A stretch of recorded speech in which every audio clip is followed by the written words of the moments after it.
here? Okay.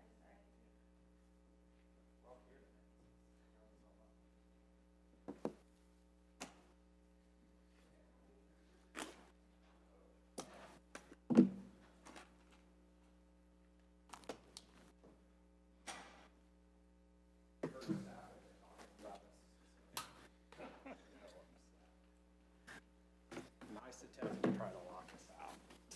We were hoping. I was hoping. How are you doing? I'm fine. How are you? You know, it's another day in paradise. Yeah.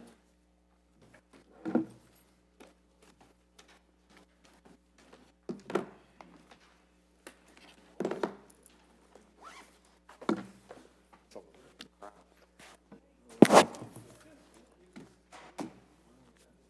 Do it. Two variances and request for a I think it's that. Thanks, probably. Done.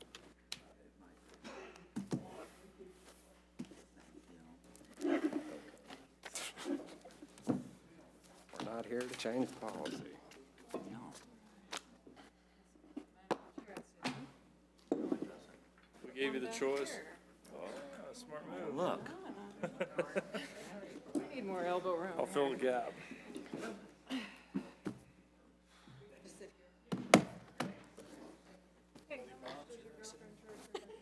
Good old.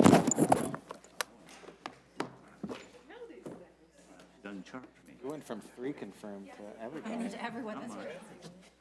I mean, She's gonna start doing that every week now. That'll be the new trick. She'll just scare us. That doesn't Uh-huh. work. Oh, God. We missed this one. I mean, it's not, The yeah. following month. We have to go. $5 buzz cut. We don't have a, No, it's not. everybody's here. That could be fun. Yeah.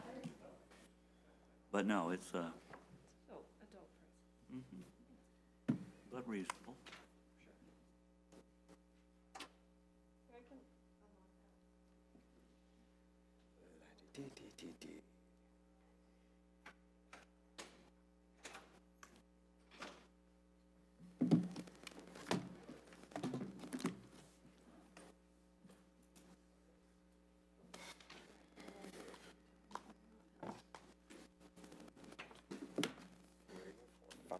Seven, Colin? Wow.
time to set up this way.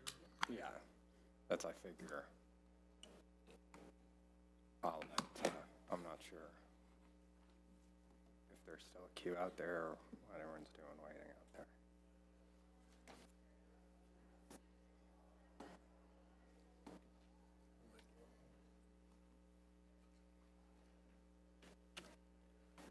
This thing was charged, but it's not acting like it.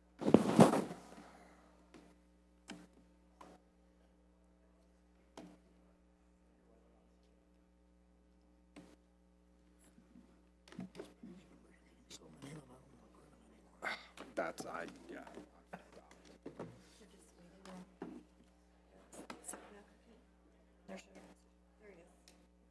Okay. Do we know why everyone's standing out there talking? No.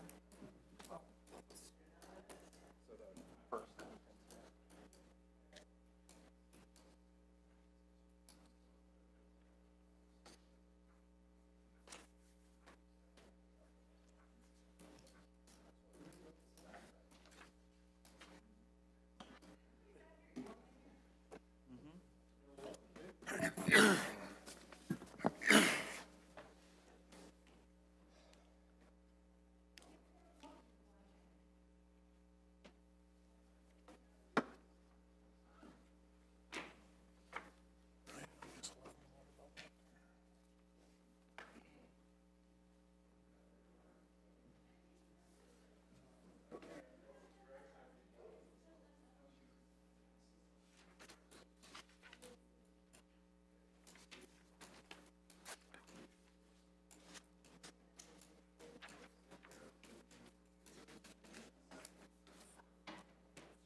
We're passing the sign-in sheet around.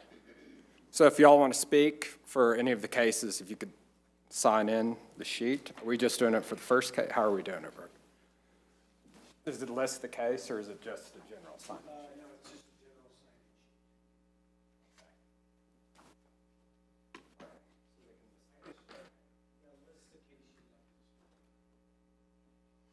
Yeah, or just, yeah, they can also state their name as long as they're on the list.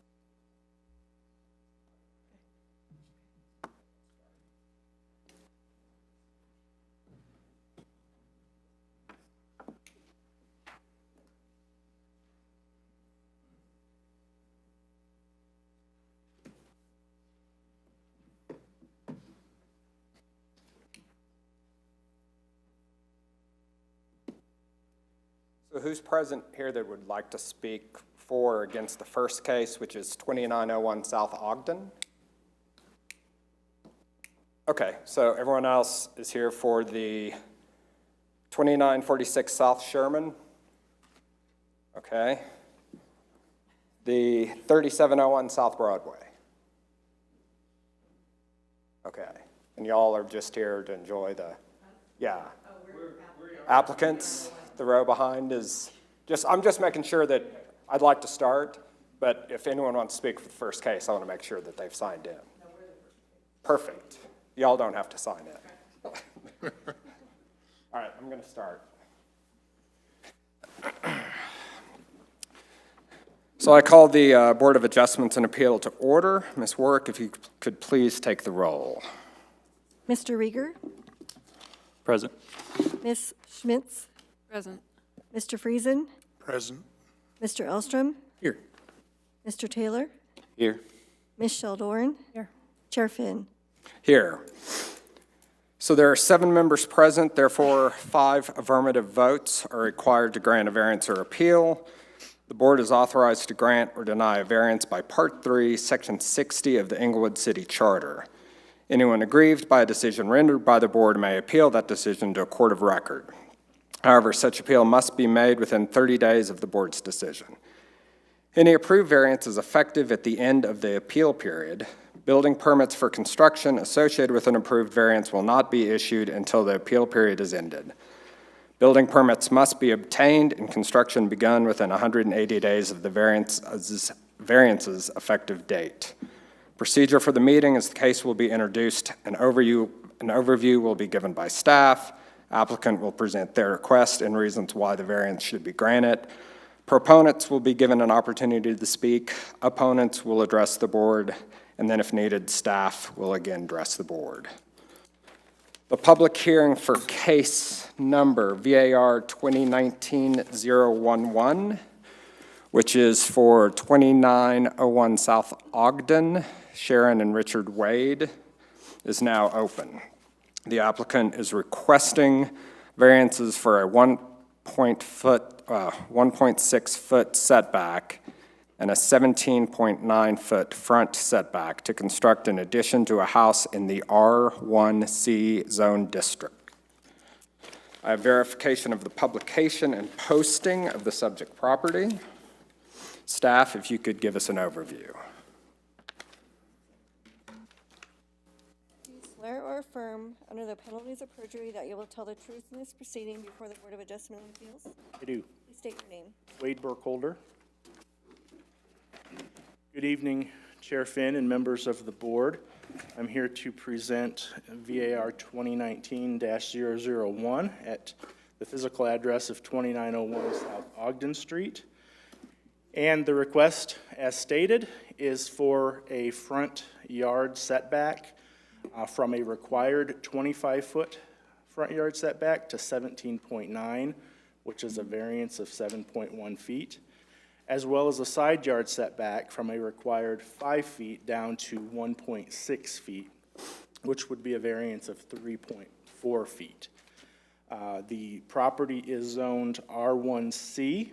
As you can see in this zoning map, the very top of the screen is Bates Avenue, and Ogden comes in right here, and the property 2901 South Ogden is right on the corner of Bates and Ogden. What we have had happened in this situation, in this case, this is the county assessor's map. You can see the parcel here is in red outline, and you can see something pretty much askew here, and that is this approximately 15-foot gap in the back of their property, and it therefore has pushed the lot up into what we'll find out is actually South Ogden Street right-of-way. So being that this is a county assessor map, this is the city map, which also shows the incorrect property lines for this lot. This parcel, or this part of the parcel here, is actually is owned by the applicant, and effectively this lot somehow was pushed up into the Ogden Street right-of-way to create this irregular shape here. So back several months ago, the applicants actually conducted a new property survey plat to actually record what is actually owned by the applicants. And that effectively has taken this 15-foot gap that you saw before and redrew the property lines to what is correct. So they have proven that they actually own that strip that is shown in error, and then this depicts the correct right-of-way line for Ogden Street. What's happened when we did that is you can see this rectangle here are the property line boundaries now, And all of this up in here and all of this down the side along Bates, that is all city right-of-way, which has been maintained by the Wades for many years. It's part of their yard. There's a stone walkway. It's greenery. They maintain and mow that. And now this is, again, approximately, it varies a little bit, but there's about 15 feet in here, plus or minus, that was originally back here that now is showing how that right-of-way has come in and taken up the front yard. So this is the actual map of the variance request. The existing one-story frame home is here, and this is where they'd like to build the addition. It's 23 feet by 17 feet, which leaves a setback of 17.9 feet from the new front yard property line. This effectively is going to be maintained as front yard, which is another approximate 10 to 15 feet. The side yard setback, the current house, is already constructed on the 1.6 foot setback. So the new addition is proposed to simply continue that 1.6 feet setback for that side yard as well. You can see the existing house. Here's the side yard. Their house comes up to, again, the setback is right up to 1.6. They have all this extra green space that they've been maintaining for the front yard, or the side yard, I apologize. The addition would come off this portion of the house outward as we're looking at it towards Ogden. The applicants are proposing that location because if they push it in to the required 5 feet, it's going to mess up the front door, and they're going to have additional entries and whatnot into the house. The rear yard is really not an option either because they don't want to lose all of this mature, healthy green growth, as well as they have an outdoor patio in the rear as well. So they're proposing to come up front. Again, another picture of the house. You can see the side as well as the front, which is being maintained by the applicants. So I want to go back to this aerial here.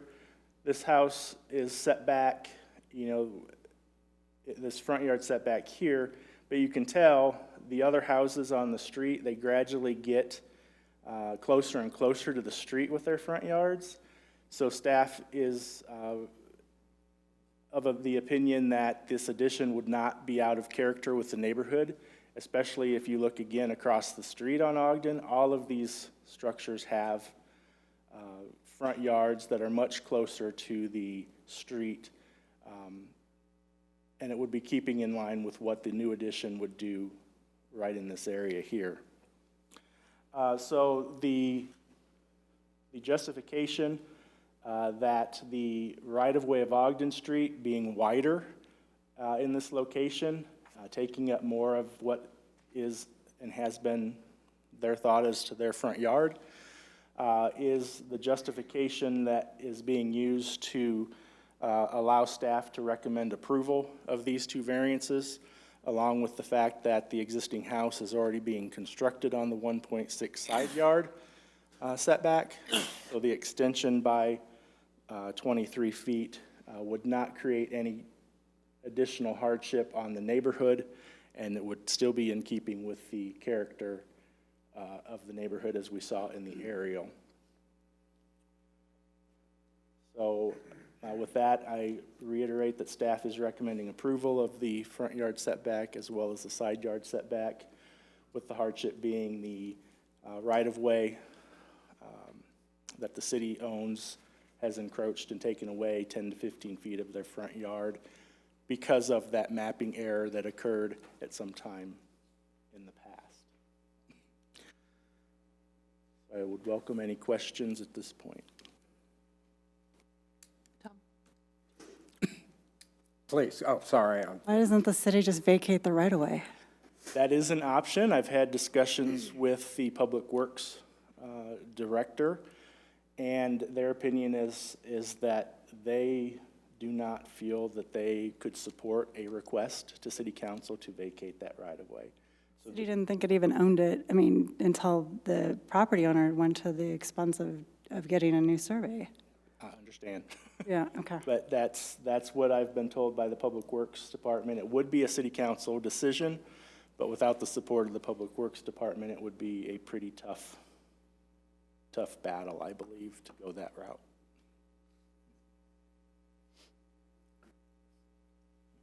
So the city right-of-way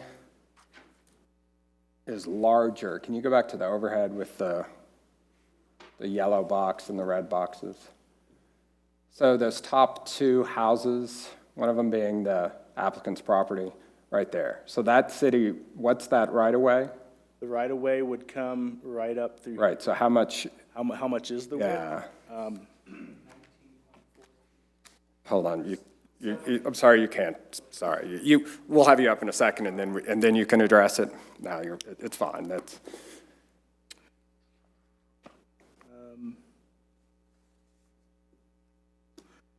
And I have a feeling the applicant can probably answer that as well. Yeah, I'm not showing on this survey what, So, but it looks like, so it's bigger, it's larger for those two houses? it is. Okay, that was my question. Essentially, this yellow line would be pushed back to this red, and this whole area in here is. And we don't have any reason why the city right-of-way is longer at those two homes? No, I have not been able to get an answer to that. Does the board have any other questions for staff at this point? Thank you, Mr. Burkholder. If the applicant may please come forward to testify in the case, and if you could state your name and address to the secretary who will administer the oath. I'm sure. I'm Sharon Coleman Wade, And I'm Richard Wade, 2901 South Ogden. 2901 South Ogden. You swear or affirm under the penalties of perjury that you will tell the truth in this proceeding before the Board of Adjustment and Appeals? Yes. Yes. So quickly, you said the city right-of-way in that section was what? I believe it's 17.4 feet. Okay. So what we're asking for the variance, if our property line was up front where everybody else's is, then we wouldn't need a variance. Right. We'd be 35 feet back. So do you know what the right-of-way is for that third house down, where it narrows? No. No, I don't. Okay. We spent so much time on this just trying to figure out where our land was. We were shocked to find out that we didn't own the side either. Right. We will be applying for that as well in the future, but we'd like to get building.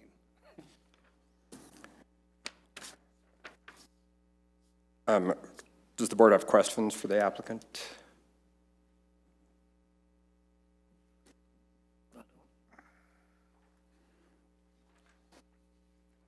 So I have a question. So what would happen if you only got less? Like, so the variance you're asking for, I believe, 7.1. What would happen if that was limited to 5 feet? We wouldn't build. It would not be worth The it. 2.1 feet? Right, we're only adding 360 or so square feet to a very small home as it is.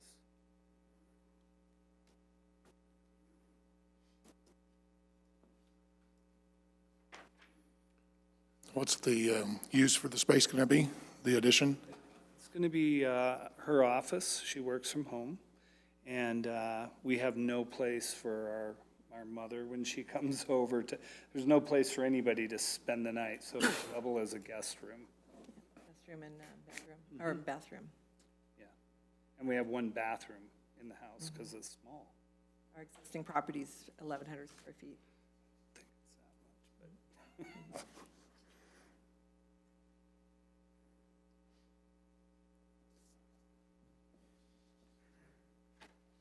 Are there any other questions for the applicant at this point? I think, could you explain the side setback issue? Because I think the front I get with the right-of-way. Is the side, was the side affected by the plat error? Yes. It was. How, and if you could just explain it Yes, again. so Okay. from the house to the beginning of the sidewalk, not the end, is a little over 7 feet. We were under the assumption we owned that. And when the survey came back, we found out that 4 feet of that is actually owned by the city. Nobody knows why. I've worked with the city planners. They don't know why. I've worked with Arapahoe County. They don't know why. So, And there's an old variance that allows there to be a retaining wall there. Exactly. I'm only the second owner of this property. Oh, wow. So the previous, and the house was built in 47 or 49. The previous owner had received a variance in, I think, 1962 to build the retaining wall. So, and then the whole side is landscaped. So there was always an assumption that that was part of the property. So we were all surprised when we saw where the actual lines are. And you can see that even the house sits a little bit askew on the property.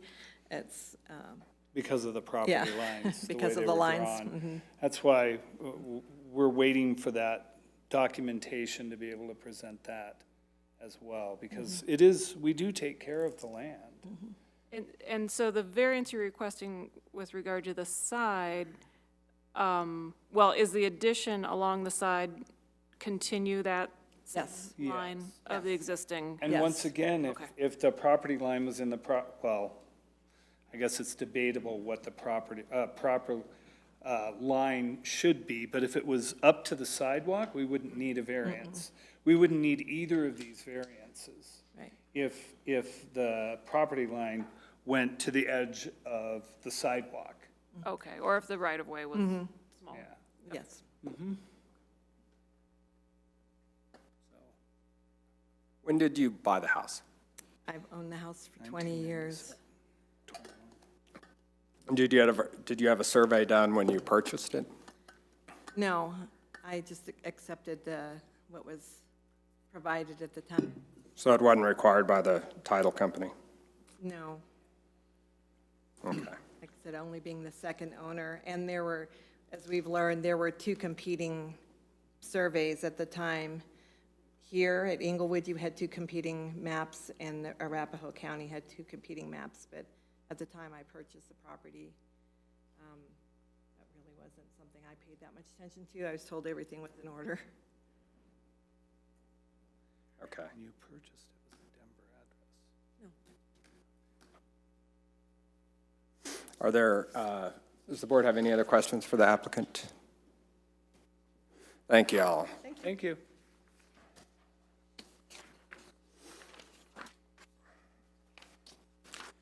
Are there any persons present who wish to speak in favor of this request? None. Are there any persons present who wish to speak in opposition of this request? None. Staff, do you have any additional comments? Does the board have any additional questions for staff? Yeah, but just one. Staff, if you could come on down. So I know we have right-of-way greater for those, the subject lot and the lot next to it, but not so great below that. But we don't have precision on the rest of the block, or what the right-of-way is there. The plat doesn't indicate what the right-of-way actually is Okay, for Ogden. interesting. Okay, but 17.4 for the subject lot and the one next to it. Right. Okay, thanks. Any other questions for staff? All right, the public meeting is now closed. Is there a motion? I'll move that case VAR2019-011 be approved, granting a variance to encroach 3.4 feet into the 5-foot side yard setback, and for a variance to encroach 7.1 feet into the 25-foot front yard setback for the construction of addition to the house. I'll second. Board discussion. Thoughts? Seems pretty straightforward and easy to me, given the rest of the block. I mean, it's in context with everything that's going on. They're not asking for a variance on the side yard setback that's not already there, so continues the character there. And certainly there's a lot of yard there that typically wouldn't be there. And on the front yard, sort of the same thing. There are houses further down the block that come out that far. And if those last two lots were the same as the rest of them, it wouldn't be an issue. So, makes sense to me. Yeah, I find it, the question I had about the setbacks, having a setback at my own house for a right-of-way, it's 10 feet. So I'm wondering if the rest of that block isn't 10 feet, and for some reason, these two homes got 17.4 feet, because that's a strange setback. I mean, as an engineer, we like nice round numbers, so I find that interesting. Well, if I understood it correctly, the lot basically, the legal part of it basically moved back 15 feet. Right. So they lost 15 feet of front yard, if compared to the ones two houses south. Yeah, but even the one directly to the south, I don't know why that's. That one lost their property at some point too. Yeah. So, I mean, I think, so there's part of me that is not thrilled about it for the simple sake that I think a homeowner needs to know if they have right-of-way or not. But to me, that comes into more play on the side, but since the house is already constructed, it makes sense to stick with that same wall line, and there's space there anyway. Any other discussion, or should we just vote? No other sections? Let's vote.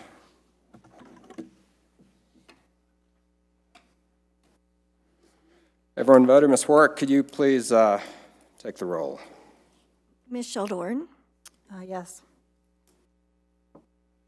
Mr. Taylor?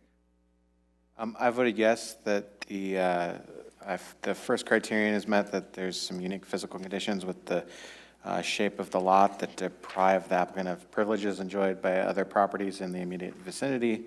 I also found that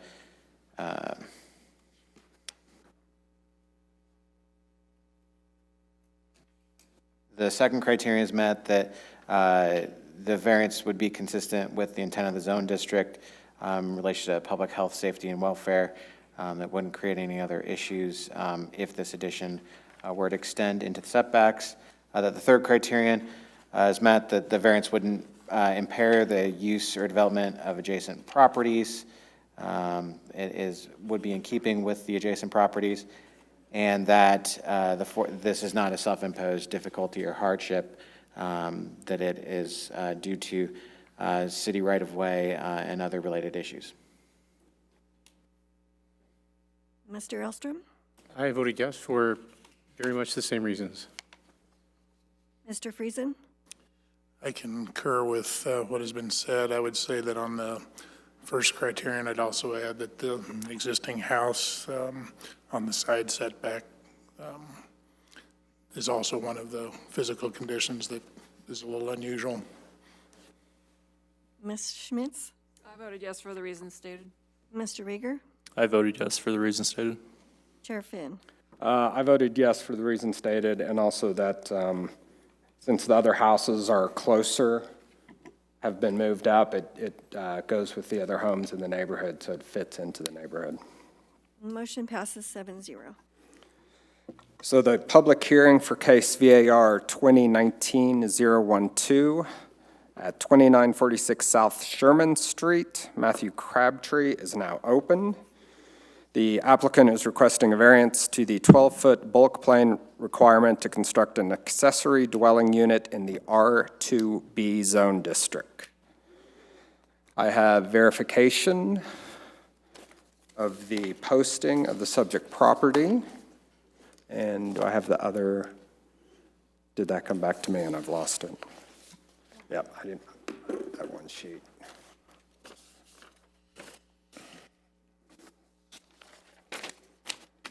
So if staff could please give us an overview.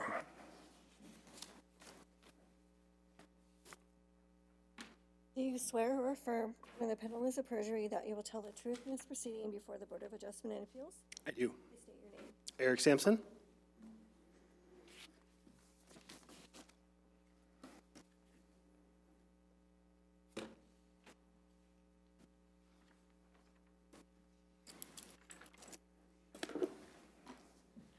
All right, so the applicant is requesting a variance from the 12-foot bulk plane, which is a requirement for ADU structures in the R2B zone district, to a 17-foot bulk plane requirement, which is the same requirement as for any other single-family residences or residential structures in the R2B district.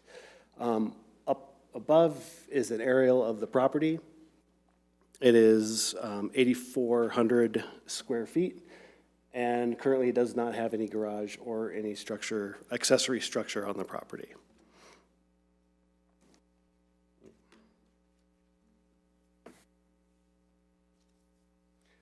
So what is up on the screen right now is the applicant's proposed design for a garage with an ADU on top,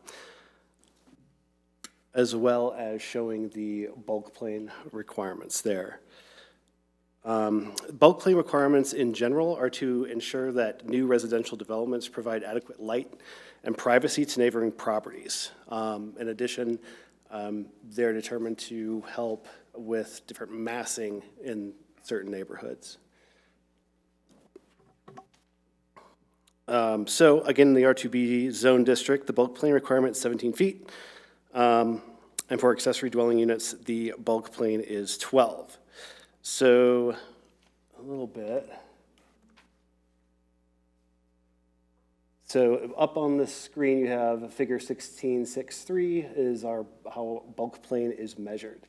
So 12 feet above the base plane is a measurement, and then coming in at a 45-degree angle, that determines the overall bulk plane, and the entire structure must fit in the calculated bulk plane. And so the applicant is requesting a variance due to the topography of the lot. There's a pretty steep slope, 8 feet from east to west, and that puts the applicant at kind of a tight bulk plane in terms of that 12-foot requirement for an ADU.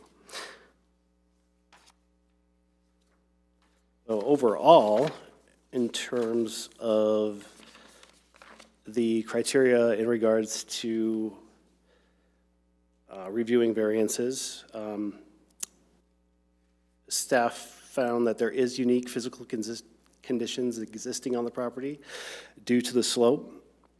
That being said, this topographic limitation does not restrict an ADU from being constructed. And I think the applicant can speak more to that in terms of different designs in regards to the ADU on the parcel. The second criterion is that the variance is consistent with the intent of the zone district. Staff finds that it is. Third criterion is that the variance will not permanently impair or alter the essential character of the neighborhood. The staff does not find that that would, allowing the ADU to be built would impact the character of the neighborhood. And the fourth criteria is that the variance is not self-imposed. And again, due to the topography of the lot, staff does not feel that this is a self-imposed hardship. However, the slope does not prevent an ADU from completely not being constructed.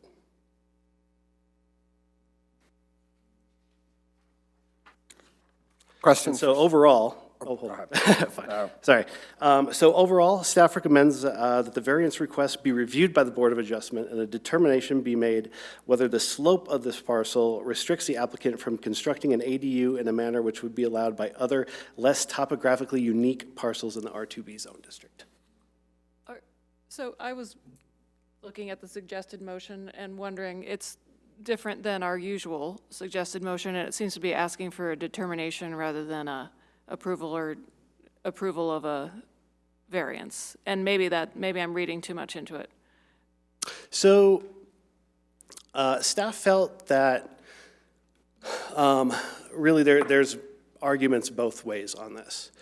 There is definitely some topographical issues with the lot, but we felt it would be best determined by the board, the merits of the variance in case of constructing an allowed. So accessory structures in the R2B zone district have a max square footage of 1,000 square feet. So complying with the existing ADU bulk plane regulations, they would not be able to fit a 1,000 square foot garage on the property. So I think it's up to the board to determine whether that slope and impacting that 1,000 square foot garage would be considered a hardship. Okay, so we're granting or not granting a variance. It's just phrased a little differently because of what you observed about the criteria. Yes. Okay, thanks. So say that again. The 1,000 square foot, how does the slope affect the area? So, and the applicant might be able to speak to this a little bit better than I can. But what is proposed is a 1,000 square foot structure with a 627 square foot ADU on top of the garage. So it'd be basically a carriage house. So what the slope and the bulk plane does is restricts that 1,000 square foot footprint of the base garage structure. And thus, if they comply with that 12-foot bulk plane, they would not be able to construct a 1,000 square foot garage. They wouldn't be able to construct a one-story 1,000 foot garage? 1,000 square foot garage, one story? I believe that's correct. So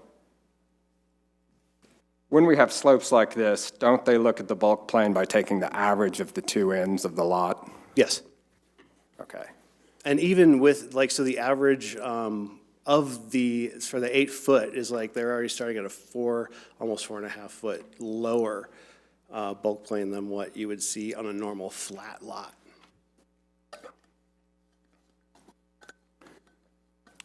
What's our side setback on it? Is it 3 feet or 3 5 feet. What size can they build if they comply with the bulk plane?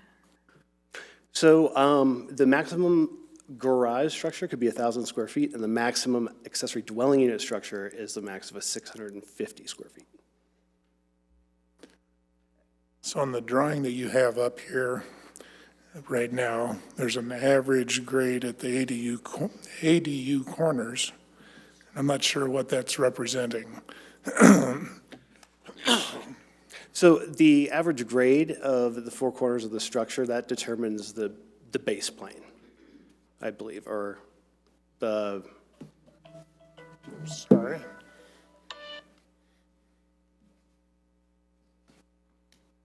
So you're only looking at you're not even looking at the average grade of the entire lot, you're just looking at the average grade over that structure? It would be the average grade between the two midpoints of the lot on the side lot lines. And that's the base plane that you've got shown, that's shown there at the 95 feet. So basically 5 feet down from where they're putting the garage. Yeah, yes. So again, I don't understand what the average grade at the ADU really is. Do we have a plan on this at all? I believe the applicant might have one. There's not one in the packet. It wasn't in the packet.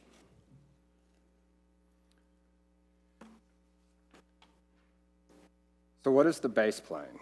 Is that what we're saying? That's the midpoint average of the lot? Yeah, the base plane is the average existing grades of the 2 side property line midpoints.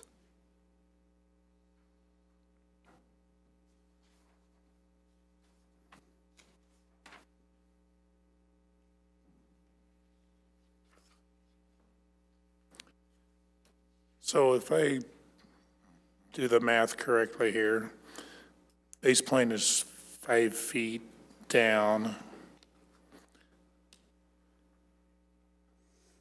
So they came up 12 feet plus another 3, they got 15 feet minus the 5 feet, so they could do a 10-foot tall garage. So they could in fact put 1,000 square feet in there. I would let the applicant speak to that. I'm sorry? I would prefer the applicant speak to Okay. that. Is the east to west slope similar on the rest of the block? No, I do believe it flattens out as you move north. Yeah. Yep, yeah, there's a, Is there any restriction in the code on, an ADU doesn't have to be above the garage, right?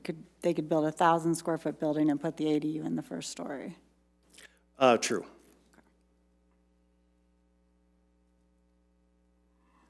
So has the city talked at all about unique conditions like this in general, where the topography is that much radically different than the fair majority of the city? Seems like this might be a problem in the opposite direction too, for somebody that has a garage on the low end.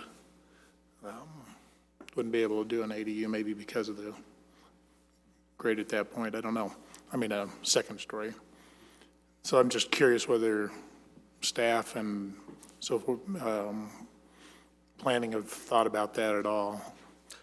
We had, and that was ultimately what we decided to recommend that the board make a decision regarding these types of topographical issues. Did the neighbor who's most affected by this bulk plane, would they want to, that were on this list of do not object to this request? I know that there had been some neighborhood referrals that had been dropped off prior to the hearing. I do not know if that is an adjacent property owner or not, though.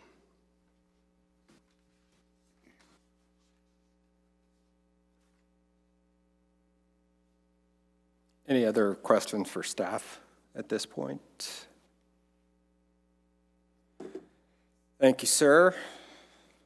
If the applicant may please come forward to testify in this case, please state your name and address to the secretary who will administer the oath. Good evening, Matthew Crabtree, 2946 South Sherman Street. Do you swear or affirm, under the penalties of perjury, that you will tell the truth in this proceeding before the Board of Adjustment and Appeals? Yes. Good evening, members of the board here. I do actually have a couple answers if you want me to start out with those. Perfect. Or I can go into my spiel here. Let's go answers first. Okay, so if we can go back to the, I have control here, okay. Let's see if I can. Use the arrow key. I just use the arrow keys. There we go. All right, laser pointer. Well, I haven't had a good time with this.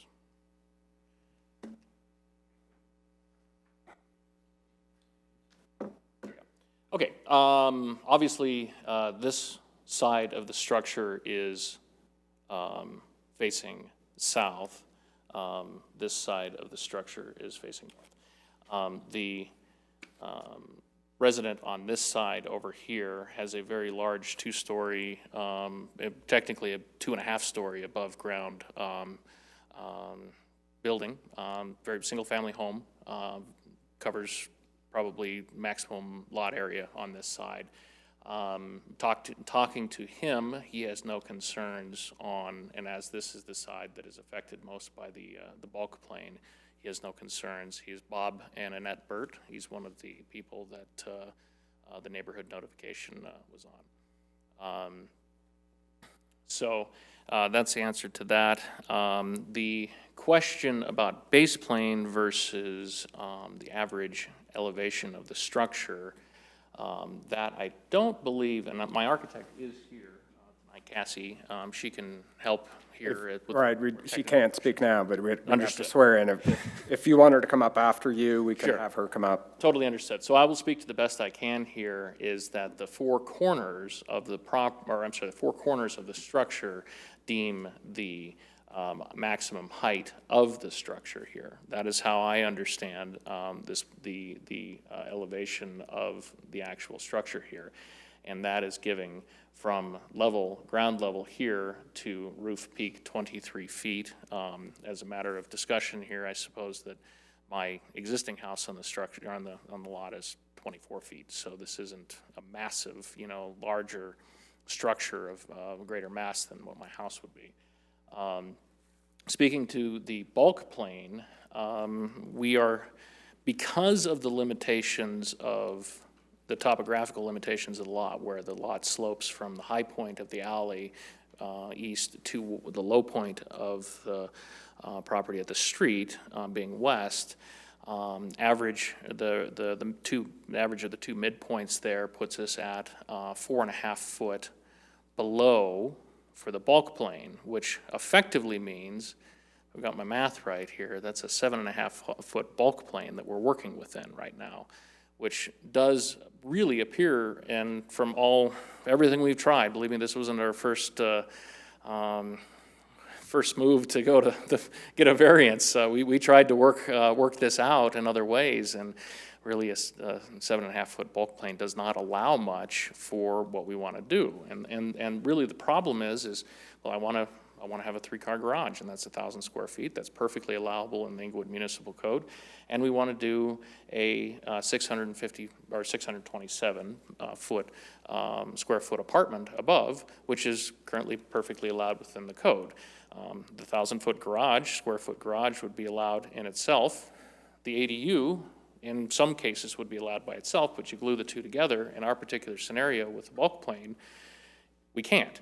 Whereas if you go up the road a little ways, whereas the lot start to level out a little bit, you could.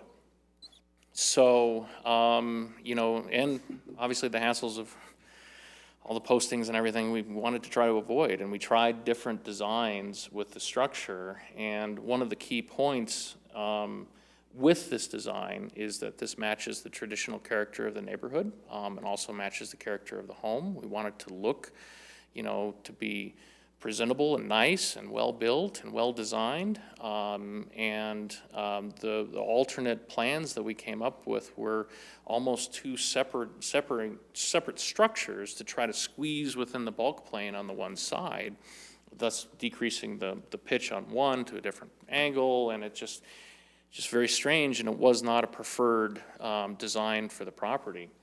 Also, I would like to note that as you see on this side, really the difference does not affect the overall height of the structure, but just really it's this little corner right here is the only thing that breaks through the bulk plane as is. And yeah, I mean, that's basically where I'm at right now. Actually, one more thing here. I did include to the city 2 more drawings. I don't know if they made it into this packet. One of them does show actually the elevation change here. So we have the overhead plan. If you go back 1 slide, go forward. Yep. Oh, I don't. It does not appear that you received it. It was in the packet that was. We have that. We have that in the packet. I don't know why it's not in the slide. Was also provided was this. We have that as well. So, yeah, I'm not sure why it's not in the slides there.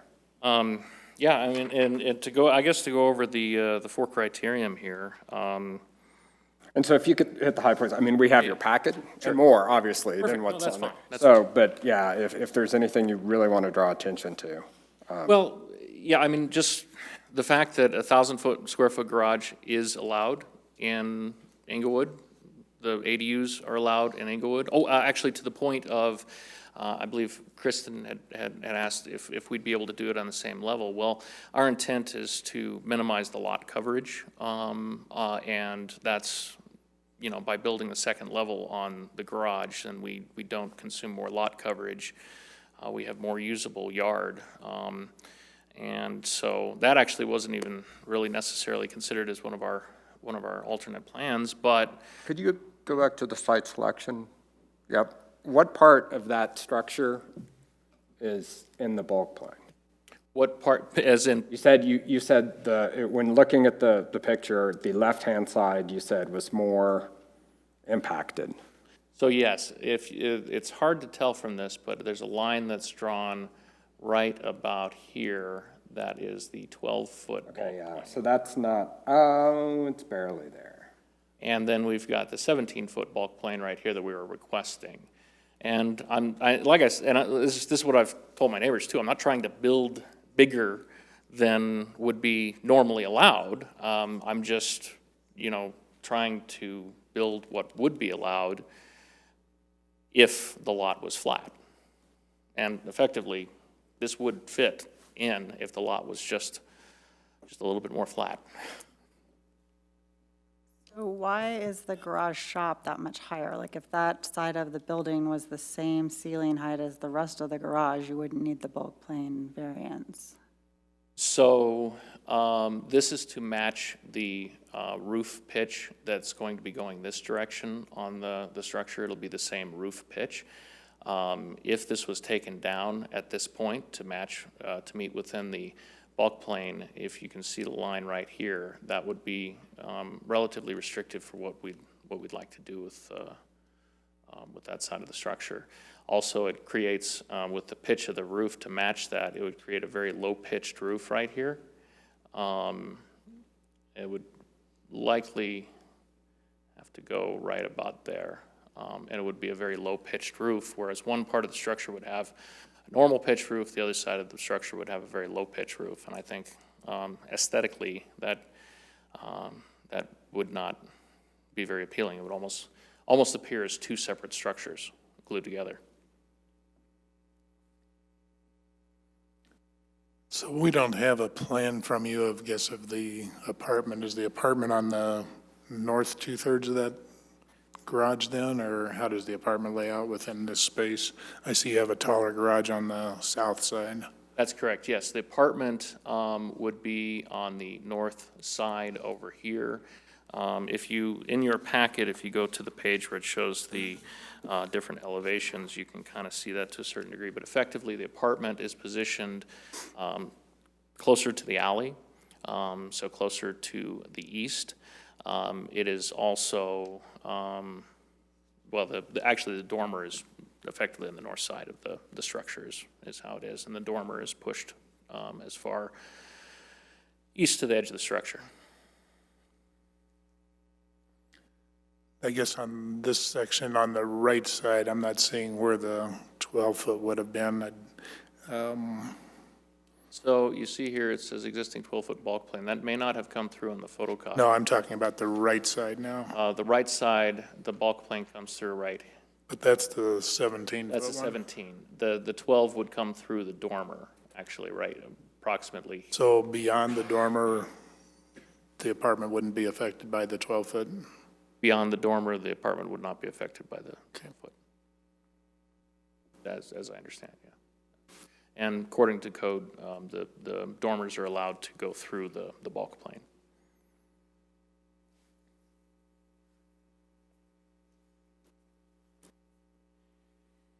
Any other questions for the applicant? Are we going to have any questions for the architect? Or are we? Okay. Thank you, sir. If your architect could come forward. Sure. If you could please state your name and address to the secretary who will administer the oath. Cassie Turbo. I'm the architect for 2946 South Sherman. Do you swear or affirm under the penalties of perjury that you will tell the truth in this proceeding before the Board of Adjustment and Appeals? I do. Thank you for having me. I'm happy to answer any kind of technical questions that might have come up or offer any clarification to the design of the structure. So the average grade that's on here at the corners, that's because of the slope to the east? I'm sorry, the west? So per the zoning code, the maximum building height of a structure is determined from the average grade at the four corners of the proposed structure. So there's a maximum of 26 feet allowable building height for this zone and for the ADU structure. So that line in elevation is calculated by the average grade of the ADU building itself. So that roughly gets us to about 97 if we're counting the garage floor as 100. So from the, because of there's some slope, as you can see on the elevation drawings, on the side of the ADU. So the maximum building height is calculated from an elevation of 97 to a maximum of 26 feet. So we are not requesting a variance to build higher than the allowable 26 feet. And so that's a little confusing how we calculate the base plane and how it affects the bulk plane versus how we calculate the maximum building height of the structure.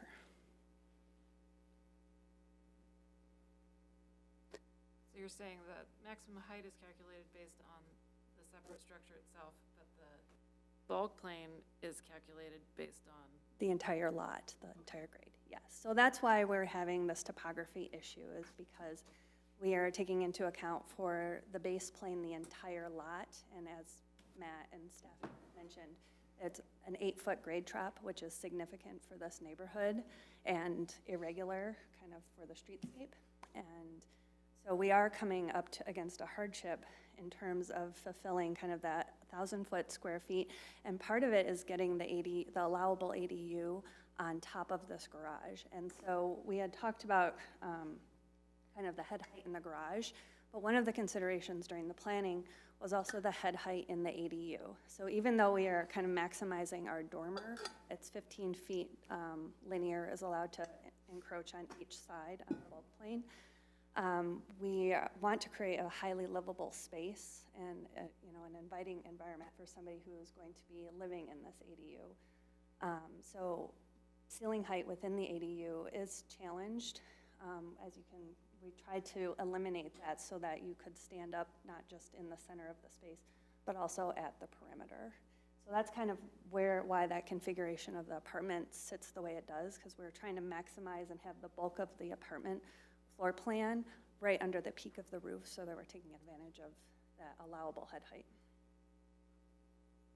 So the hardship is really only realized if there's an ADU on top of the garage? Yes. But we are, part of this ADU or overlay that is allowed, we're coming up against some difficulties with that.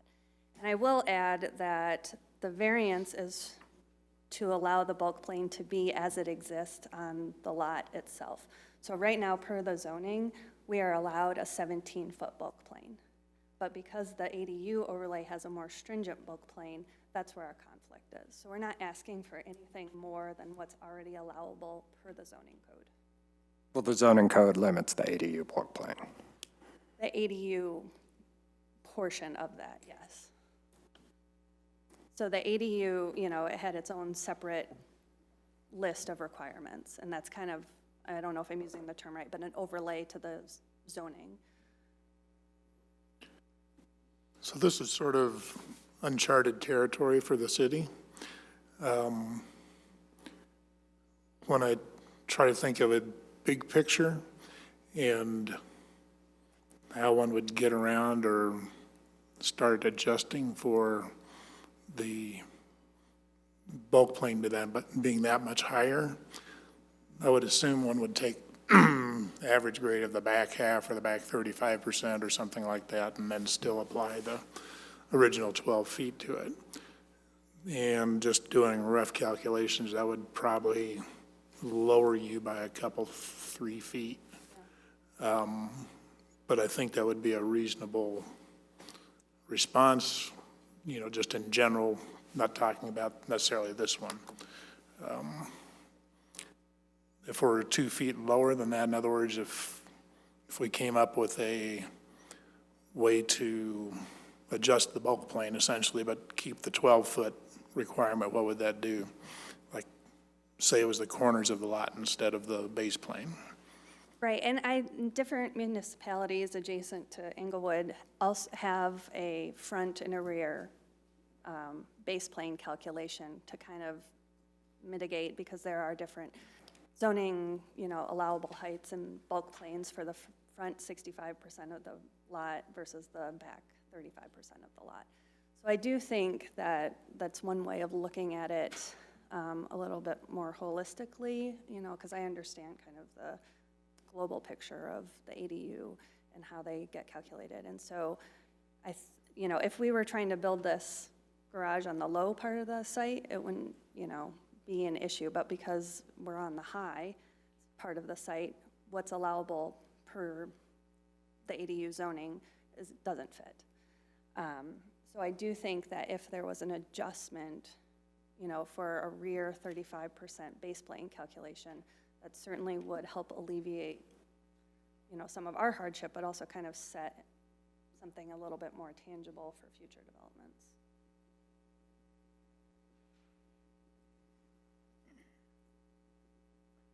Any other questions for the architect?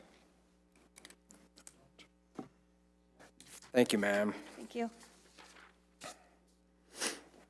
Are there any persons present who wish to speak in favor of this request? No one's indicated. Are there any persons present who wish to speak in opposition of this request? If you could please come forward. Have you signed in? Okay, perfect. If you could come forward and state your name and address and be sworn in by the secretary. Steve Gerard. I am directly to the north of the proposed ADU. Correct, and be sworn in, yep. Do you swear or affirm under the penalties of perjury that you will tell the truth in this proceeding before the Board of Adjustment? Yes, sir. Okay.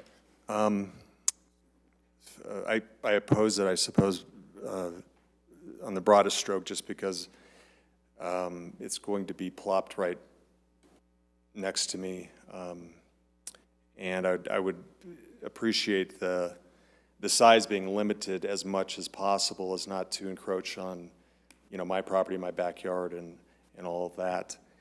I do understand the average lot calculation, because I have built ADUs before I'm a builder. And there's a reason why you do the average, as to not have a disproportionately large structure on the high end of the lot, so it looks better, et cetera. So that's why it's there. If you can see the garage as drawn is 15 feet high with a massive garage door on it. And the one to the right is actually almost 10 feet high. And so I would argue that you could easily get an ADU above that if you just dropped those levels to a normal height, say 8 feet. You could get a great ADU that would center more on the structure rather than push over to my side of the to the lot, which is my main problem, is that the dormer is going to be looking right in my backyard and into my family room and upstairs, et cetera. And I didn't realize that dormers could encroach on the bulk plane. In Denver, they cannot, only the eaves can. So that's my major issue, is that all of the activity is right on my side, cutting down my son and all that kind of stuff. And I think it could easily be remedied if, they just compromise a little bit on the height of the garage. And as drawn, this structure's quite a bit bigger than their existing house, even. So it's a pretty big structure. And as far as the the hardship of the lot topography, almost the entire block is like that. And in fact, the north side is far worse. It's probably more like 10 to 12 feet difference from the street to the alley. And subsequent blocks to the left and to the north and to the south are equally as challenging. So this isn't really that unique as far as the city goes. It probably goes all the way down to who knows, Oxford, as far as I know. But so that's my major issue. I understand that you know, what he wants to do and all that, but I think that there's a way to get an ADU and a 3-car garage pretty easily without getting a variance. Thank you, sir. Any questions for, oh, I do have a question. You understand that even if we give them the variance, I mean, even if we don't give them the variance, that the side facing you wouldn't necessarily have to change? I totally get that. Because of, assuming the dormer's correct and so forth, but, I mean, it would affect the north side that, the south side. So it would affect that neighbor maybe a little bit, but it wouldn't affect you. I understand that. And that's why I said I was questioning why a dormer, you know, supposedly if you built a dormer, and you could build the dormer, a huge one, and just put a little tiny thing there and call it a dormer to get around a bulk plane infraction. So that's why I'm questioning why, if that's even in the code. So I guess I'd be curious to find that out, because there's lots of ways to get around that. So I just assert that if this variance is approved, then you're going to set a precedent going forward with houses that are similar topography-wise. So anyway. Thank you. any other questions? Oh, thank you, sir. Is there anyone else present who wishes to speak in opposition of the request? No one's indicated. Staff, any additional comments?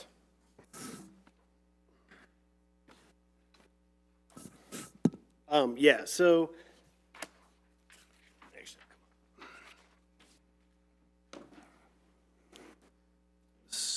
just in regards to the dormers, I'm just going to read you what the exception is straight out of the code. Could you give me a page number? Yep, absolutely. I'm going to give you the exact section. It's section 1661G2B2, and it's on page 128 of the code. And it states, dormers with windows may partially protrude through the bulk plane, defined below for a maximum cumulative length of 15 linear feet, measured horizontally at the point of intersection with the bulk plane, and provided the vertical height of a dormer window does not extend above the height of the ridgeline of the roof surface from which the dormer protrudes.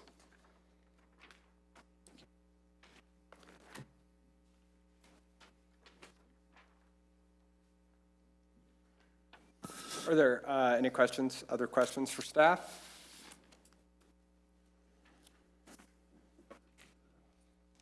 All right, the public hearing is now closed. Is there a motion?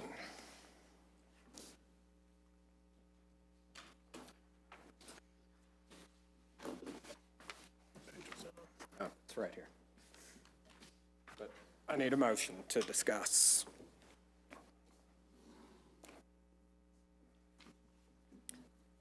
For discussion purposes, I'm going to change this motion that's suggested. Yeah, and that's going to take me just a second. Yeah, Okay. hold on a second. All right. Who can get there first? What is this case number? Oh, okay. Okay, so that case number VAR 2019-012 be approved, granting a variance.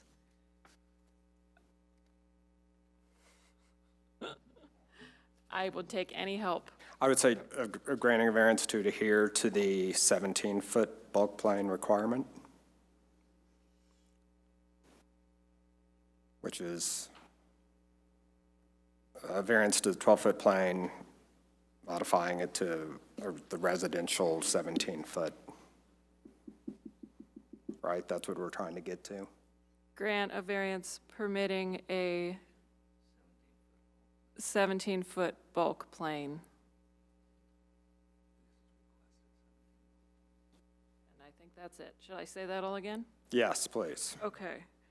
Okay, that case VAR 2019-012 be approved granting a variance permitting a 17-foot bulk plane. Do we need to say for an accessory? Yes, I would. To construct an accessory dwelling To unit. construct an accessory dwelling, do I need to say garage? No. Accessory dwelling unit. Accessory dwelling unit. Do we have enough there for legal motion? Yeah, okay, good. Do I have a second? Second. All right, discussion.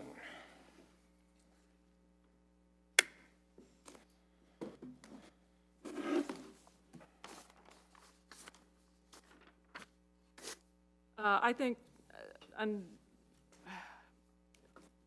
the first criterion is always our troublesome one. I think there's a lot of lots like this with the same difference from front to back in slope. So uniqueness is a problem for me.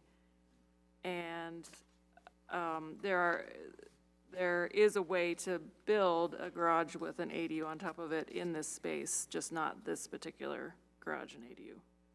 Yeah, I agree. I think that there was the discussion, which I think was great discussion, about having a front and rear bulk plane.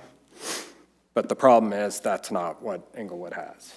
And I don't know why Englewood didn't adjust it for the ADU, but it is what it is for the ADU. And I don't see how, sometimes when you combine the two things, you get the two worst parts. And to me, I think there's a way to do it, but perhaps there's got to be a compromise, either with a smaller garage or a smaller ADU. Actually had an issue with the second criterion that that bulk plane requirement's in there for a reason, related to light and bulk, especially for structures being built in the backyard. So I'm just not comfortable adjusting that in this case. Yeah, it was interesting to hear that the bulk plane is calculated differently for ADUs than for other buildings. All that ADU language happened recently with lots of discussion about light and space and shadow. So a choice was made. You know, you never know how much thought went into that choice, but it was made to make it different than the regular structure bulk plane. I guess my thinking in general is that I'm not ready to increase the bulk plane from the 12 to the 17. I could probably be talked into adjusting what we call the base plane because it's so much higher, so that we keep the same 12 feet, but that gets into some gray area that somebody else needs to deal with besides us. I think the city needs to deal with it. Yeah. I don't appreciate the city having talked about this, and then it seems like their view was, we'll kick it to the variance board to handle, because, you know, if they want to have it considered in a different way, I think the city needs to put that down. Otherwise, we're gonna keep taking it as the middle point of the lot. Any other thoughts on this? Well, I guess a couple things. I mean, it does bother me how much taller it's gonna be than like the house to the west of it, and just in general, it's gonna be a fairly imposing structure, so I have a little bit of issue with raising it because of that.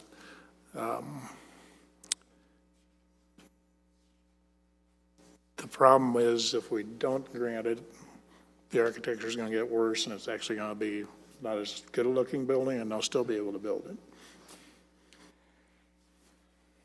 So, just not 2 bits worth. I'm not sure we're up here to dictate taste. Well, I mean, we should. Any other thoughts, concerns? All right, should we vote?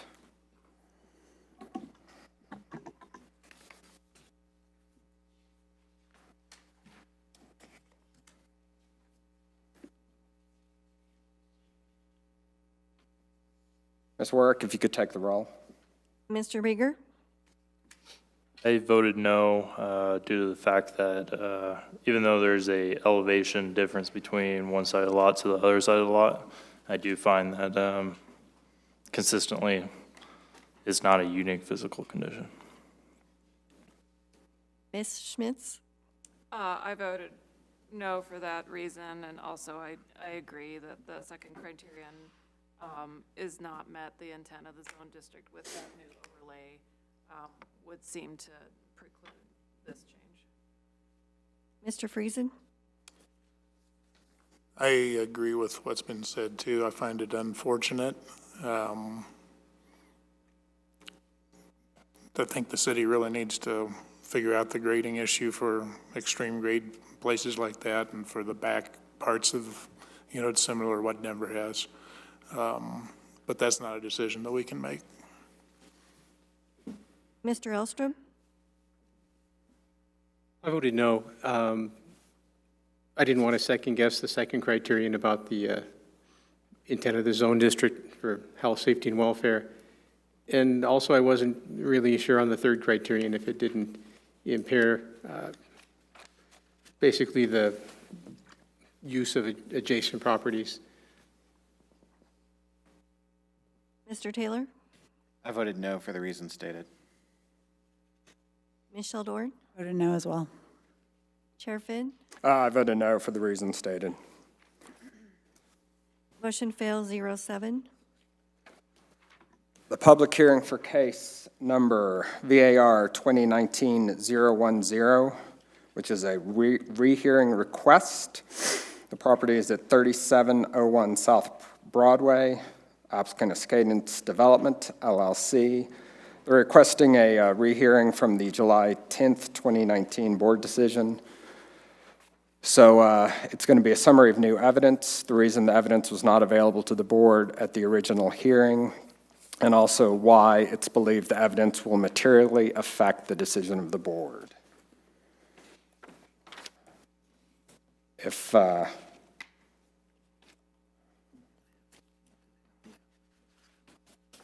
and I don't have, there's no posting for this? No, All right. there's not a need for posting. All right, there's no posting. So if the applicant may please come forward to testify in the case, state your name and address to the secretary who will administer the oath.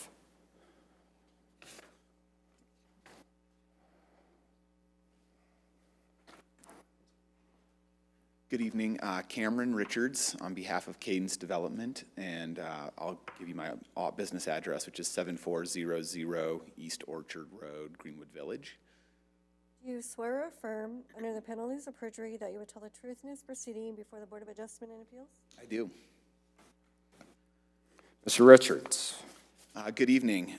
So thank you for considering Cadence's request for rehearing and reconsideration of the public hearing in this matter. I'm not sure what materials you have in front of you. The link on the website wouldn't let me through, but essentially what we are requesting is that the board rehear this matter or reconsider its decision because the code language that was presented to the board is in fact incorrect. The request has stated by city staff required 2 stacking spaces per pump, language which does not appear anywhere in the Englewood City Code. We believe that consideration under the appropriate code language is essential to the board's determination of whether or not to grant, to use its jurisdiction to make a specific exception in this specific case. If the correct language is not used, it's difficult for the board to apply the 4 criteria for determining a variance and whether or not departure from the strict language of the code should be granted. The code language has stated can lead to results that would in fact potentially damage the character of the neighborhood if it has presented in the last hearing. It would mandate massive open expanses of concrete between the pumps. If you do the math and you add it up of the way it was presented of 2 spaces per pump in each direction, you would have an expanse of 40 feet required on each side of the pump, and then an additional 24 feet of traffic circulation space required on each side of the pump. My math isn't great, but that comes out to about 124 feet for a single pump, about 41, 42 yards of open space. The variance that was requested would be to put in a station that would be consistent with every other station that's existing in the city of Englewood, and would allow actually more room for car circulation and parking than any other station, or not any other station, but then many other stations in Englewood. I won't say any other because I haven't visited them all myself. And finally, that the strict language of the code is unclear as to what the 2 spaces actually means and how that's determined. In this particular case, we think that the variance is warranted, given that the proposed development is, again, consistent with existing uses in the city of Englewood, and provides adequate concerns for the stacking of cars, parking, circulation, traffic, and would permit an acceptable redevelopment of the proposed lot. I'm happy to review further. We have the developer here. We have some other interested parties, but I would be happy to discuss this more or answer questions. So 16-6-4.I, table, which is the table of 4.4, minimum number of vehicle stacking spaces. You're saying that from the end of the line of the pumps, where that says 2 is not, how are you defining that? So the way that it was presented and the reason why the variance was pursued is that the city staff said that it would require 2 spaces on either side of the pump, which would make for 4 spaces. So right there, that would be, the language that was presented to the board is inconsistent with the interpretation that was granted, or that was given to the board. What I would interpret that code as is requiring the way that gas station pumps are used. It could potentially be 2 spaces, 1 in each direction, because a car may pull in with a tank on the left or may pull in with a tank on the right. Another interpretation is that a line of pumps is not determined on if that runs horizontally, or if there are, say, 2 stacks of 2 pumps is the easiest way to describe it. Does the line run this way that you measure from? Does it run vertically? It's unclear as to what the language of the code and how that should be interpreted and applied. It doesn't request anything for two pumps in each direction, or 2 stacking spaces in each direction. It simply says 2 spaces. The design is submitted by Cadence would allow for a stacking space in each direction that would allow for a car to be pumping, in addition to a car to be waiting behind it, and still allow for a 24-foot circulation corridor around the island of pumps for people to access the convenience store. At the last hearing, in discussing the unique, or the 4 items to be considered, and this is, I'll go into this now because I think it does have bearing on, how the interpretation of the code language should be applied by the board. The city staff agreed that there was unique physical conditions. There's I believe about an 11-foot drop between the corners of the site that requires a retaining wall. If the site were to be expanded, the height of that retaining wall would continue to go up. It's a similar size lot to other existing uses in the city of Englewood. The variance would be consistent with the intent of the zone district in that it would allow a permitted use in a reasonable manner consistent with the neighborhood standards, and has shown by all the other successfully operating gas stations and service stations and convenience stores in the city of Englewood, without creating these massive expanses of concrete and unusable open space.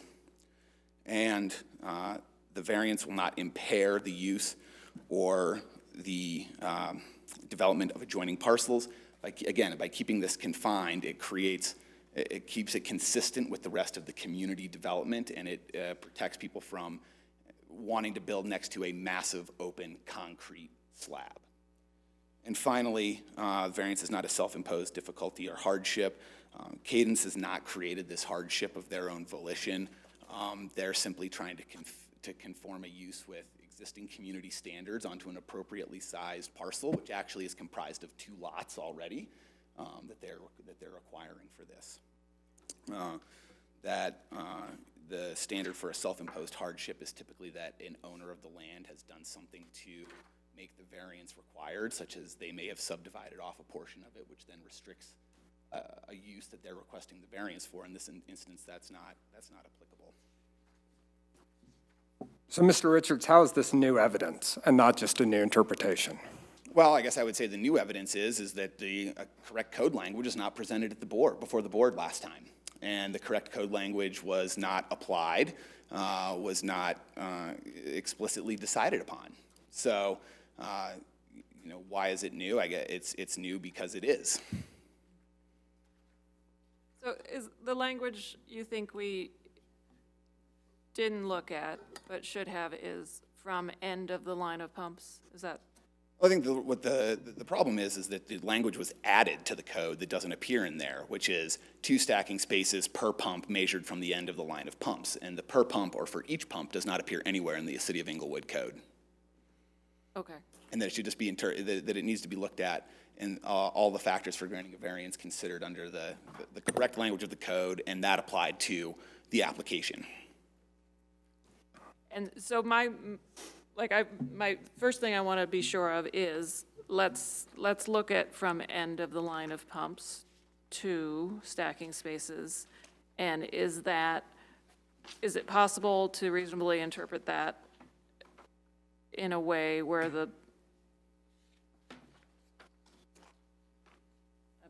I've lost my own thought, so skip that for a second. If I can take the liberty of trying to put words in your mouth. That's okay, yeah. I think what you're asking is can we be interpreted in a way that 2 spaces from the end of line, that our submission conforms with 2 spaces measured from the end of the line of pumps?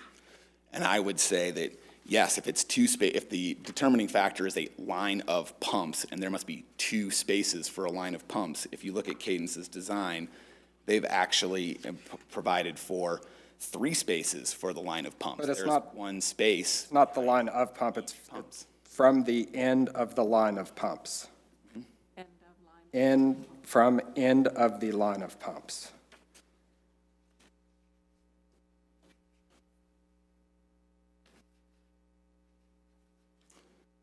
I would also then say that you could measure from the end of the line of pumps, you can measure a space to each side of the pump so that there's a stacking space available for a car that pulls in with a tank on the left and a car to wait behind it, or a car that pulls in with a tank on the right and a car behind it. Gas pumps are typically used from both sides depending on the vehicle. If you are to require 2 spaces in each direction, then you're effectively requiring the applicant to have 4 stacking spaces per pump, which exceeds the requirement in the code. And, well, there's 2 end of the line of pumps, are there not? What's that? Aren't there 2 ends of a pump? Maybe. Maybe, So, yeah. Okay, do you need a variance if this interpretation is correct? We have tried to solicit that answer from the city, and Okay. we've been confined to this process. So Okay. that is why we are here asking for a variance, because we think that ultimately the application merits and warrants a variance in consideration of the universe of factors, that the improper code language should be applied to it. But that question, I'd say, is open to interpretation. I mean, what would be the variance requested? What are we varying? Well, what we're asking for is a variance from the specific language of the code, which is 2 spaces per pump, and we're requesting that assuming that the interpretation was applicable, we're asking for the variance that we originally asked for. Right.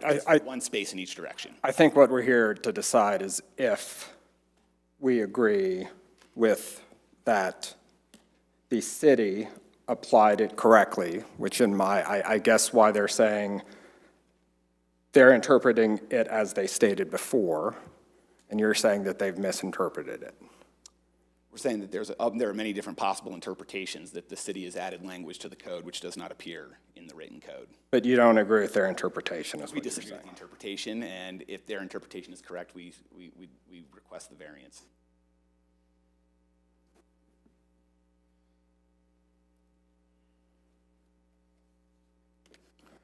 Still got a.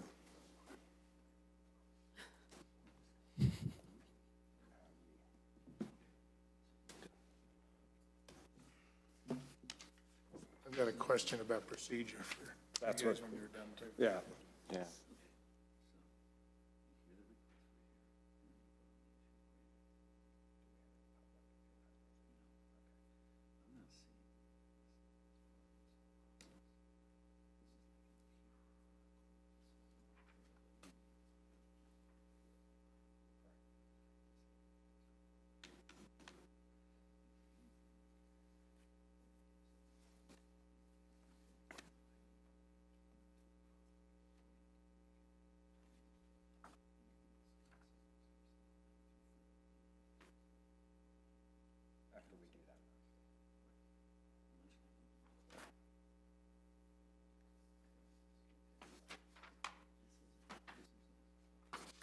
Mr. Richards, can you tell me what code, where am I looking in the code for the language? For the stacking space? Yeah. I believe it's 16, sorry, let me, 16-6-4I. Oh, I don't even know. Okay, here, I've got it. You marked it. you have a copy. I have one copy here. I've got the copy from the packet.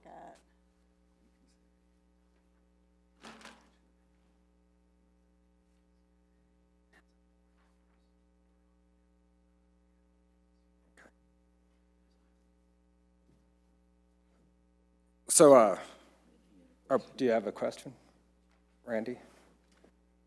Just as far as what we're doing So- tonight, it's just the request and So, right, we're so- here another night. So what we're here is, yep, the board shall hear the request for rehearing and shall vote on the issue of granting a rehearing. So that's what we're looking at, is granting a rehearing.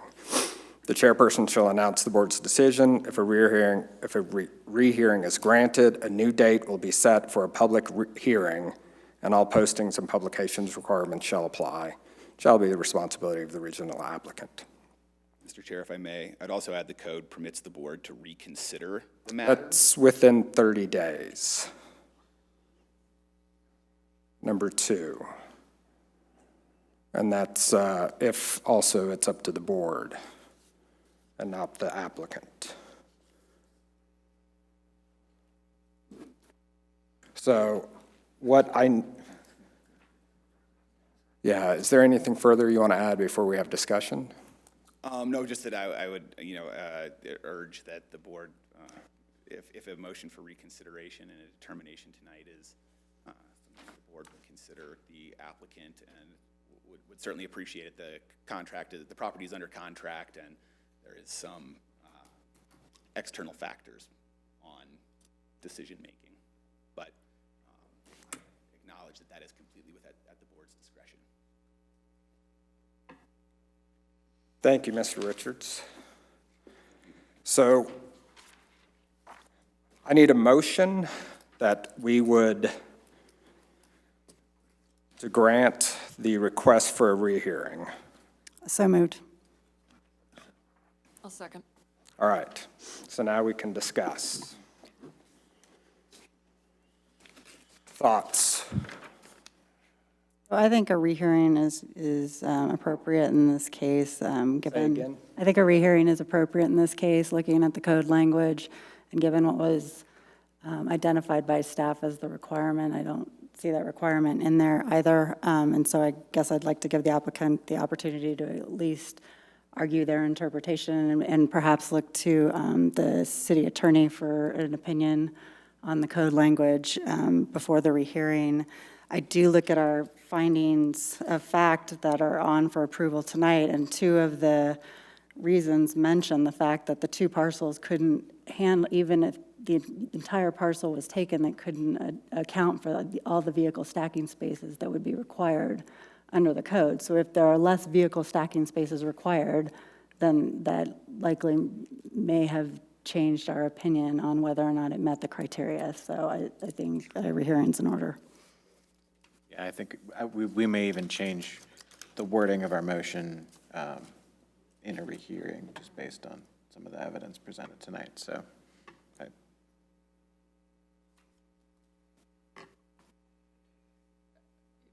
If we do this, I think it would help me to see some pictures drawn of vehicles under various interpretations of the rule. 'Cause I'm not, if we have that tonight, I'm not seeing it. I'm not seeing little cars. Yeah, I don't think those tonight we're supposed to be, I mean, we're just supposed to decide whether there's a rehearing or not, and we're not really looking at We would look at it next. actually having the rehearing tonight. Yeah, okay, okay. But I think we can request that staff bring back that at the time of the hearing, and I would love a legal opinion also. I mean, personally, I'm willing to be open-minded and relook at it.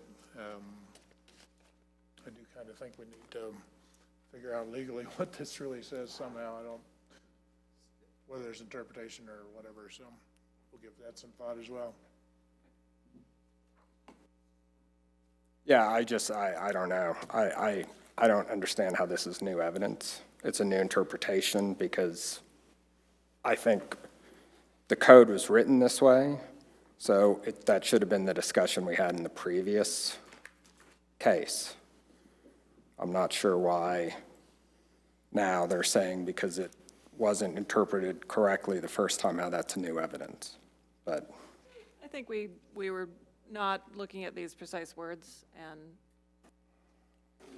would have thought about it maybe differently if we were. I mean, I was thinking about different language, probably.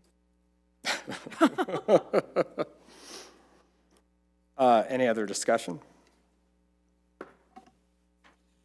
I have a procedural question. Yes, sir. I was not here at the last meeting. Would it make sense for me to abstain in this vote?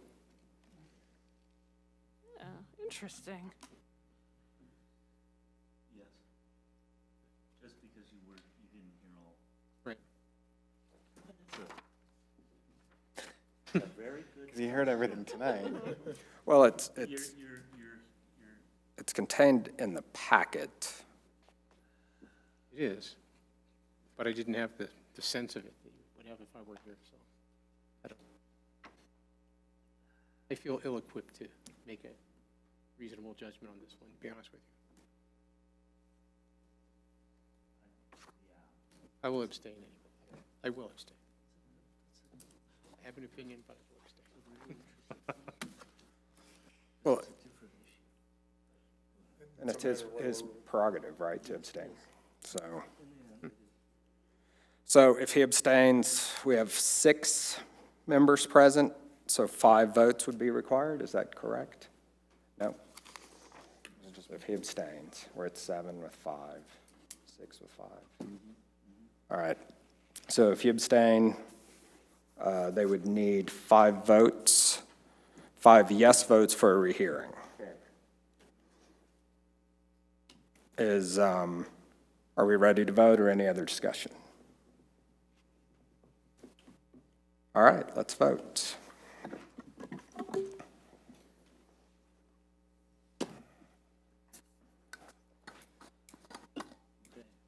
Ms. Warwick? Ms. Sheldorn? Yes. Mr. Taylor? Yes. Mr. Friesen? Yes. Ms. Schmitz? Yes. Mr. Rieger? Yes. Chair Finn? I came down on the fence on this, but I think yes. I don't think I can vote on the fence. Motion passes 6-0. All right. Approval of minutes from July 10th, 2019. So moved. I need a, Second? nice, thank you. Your approval of minutes have the applicant's variance in here. So Oh, that would have to be we have to. amended. Yeah, Table that. yep, let's table that. Well, Why? well, no, the approval minutes, reflect isn't it the- the finding of fact we table? They- Yeah, We're not I'm gonna sorry. amend what You could happened. approve the minutes, you could approve the Yeah. minutes, but we'd table the findings of facts. All right, so, Thank you. again, for Ms. Warwick, who made the motion, who seconded? Oh, I made the motion. Okay, perfect. Ms. Warwick, did you get that? Yeah. All right. Approval finding of fact, case VAR 2019-009, 3145 South Sherman Street. Motion?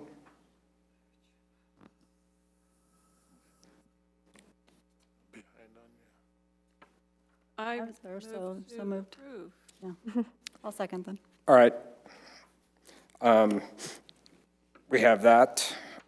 Case VAR 2019-010, 3701 South Broadway, we're going to table. We need a motion to table.